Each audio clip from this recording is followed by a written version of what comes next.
Hey guys, what's up? In this tutorial video we will teach you how you can make text in your PowerPoint presentations and slides appear line by line. Not all at once, but line by line. So let us guide you through this. It is actually very simple.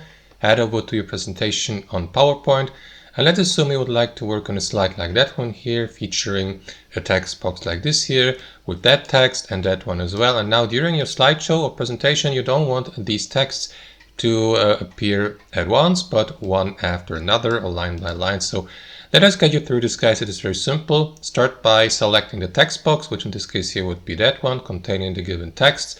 And what you want to do after that, guys, is simply highlight the given text you would like to apply the effect or animation for.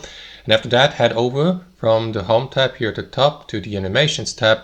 And here below, under Animation, simply select the animation you would like to apply, like appear, fade in, float in, wipe, and so on and so forth. Let me apply the appear animation.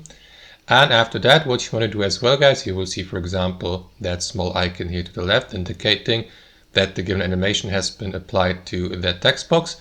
And what you want to do, guys, is head over to the effect options here to the right and select one of these sequences, like for example as one object, which we don't want to apply all at once, that neither. So what we want to select, guys, is by paragraph. That is going to apply the line by line effect or sequence. So let me go with that one. And as you can see, now these texts appear line after line and not all at once. And that's how you do it, guys. That's how you apply this effect or animation. Thanks for watching and have a wonderful day.